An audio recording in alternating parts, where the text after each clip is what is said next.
این دختری 4 ماهه موزونه چوریه و نخستین جایزه‌دار بازی‌های المپی لندن 2012 است که همکنون از مادرش جدا و کنار بیبی و بابایش بزرگ می شود. من این طفلک موزونه را به دیدن نگاه میکنم. الها پروردگارم رنگ مادرش همیشه دختری نامداری جهان شود. من موزونه جان رو همیشه روحی سفید میخواهم با او اقبالی بلند میخواهم. امی گفت که امی دختر رو با تو کرا با خدا میسپارم. اهداف بزرگ موزونه رو به مغزی 40 دختران ناحیه مؤمن آباد برده است. دور از کنار دختر تمرین میکند تا در مسابقه های بین المللی شرکت کند. این نخستین تمرین او پس از تنفس 1 ساله اش است. برای رسیدن به این اهداف مربی روسیگیش به او دستی کمک دراز میکند. Мы здесь на оздоровительном восстанавливающем сборе, который должны поднять именно функциональные свои качества мазуна. И для того, чтобы... Почему мы здесь? Потому что здесь очень благоприятная обстановка к начинанию вот сбора и восстанавливающей, то, что укрепляет дух и свои качества именно бойцовские.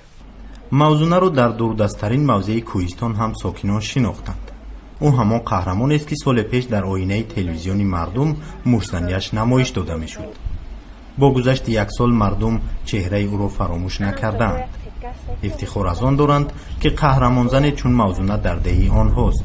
برای موزونه قصه قهرمانی 40 دختری سنگشته میکنند.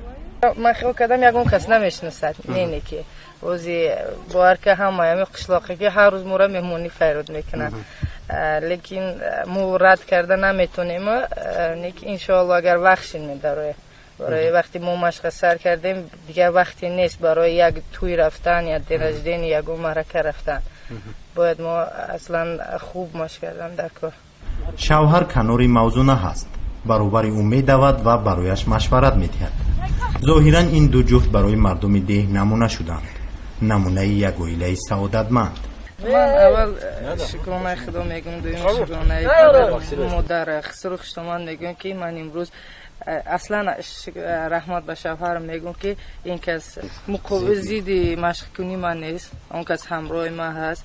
در کجای ما میریم یک جای میرویم یک جای مشق میکنیم.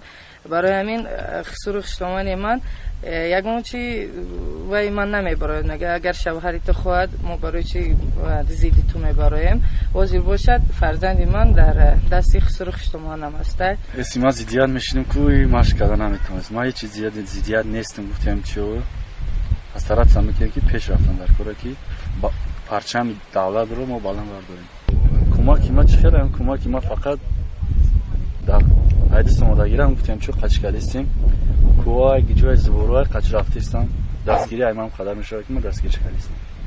پس از تنفس 1 ساله دستان موزونه تا جای مشتنی رو یاد کردند. اما داستانی دستان این بانوی مشتن هنوز پایان نیافته است.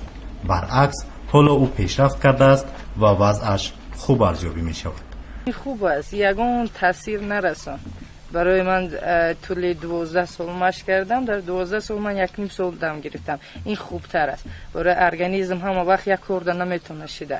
میتونه در این وقت اگر وزمینی بیا میتونه ارگانیسم گوش کرده نمیخواد بعد. برای همین ما این از من راحت کردم چه خیلی که بسیار کار میکنی گرسنه هستی میخوای گوشت اوقات تستر تمام کنی مانی هم خیلی شده. Она стала матерью и это, конечно, свой отпечаток дал, но это никак не повлияло на ее качество как спортсмена. И только повысили работоспособность. Ее работоспособность, это сейчас это видно, то, что мы ходим, поднимаем самые высокие горы, и она без проблем преодолевает эти препятствия. Никаких задержек ни функциональных, ни здоровья это она не дает. только повысилась ее возможности. راهی که او از 40 دختران شروع کرده است قرار است تا برزیلیا برساند. زیرا در پیش او را مسابقه های منطقوی و بین المللی انتظار است. اشتراک او در این مسابقه ها یک نوع آمادگی بر رویداد مهمترین ورزشی بازی های تابستانه المپی برزیلیا 2016 به حساب می رود.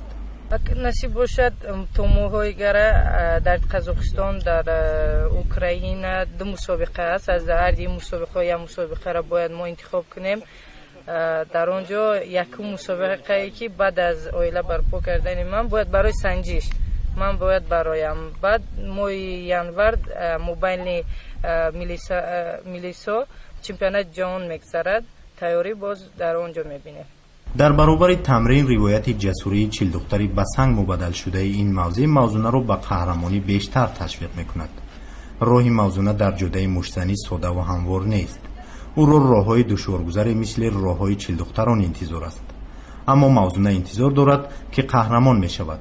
نه قهرمانی اساطیری مثل کوههای چیلدختران، بلکه یک قهرمانی واقعی و زمینی.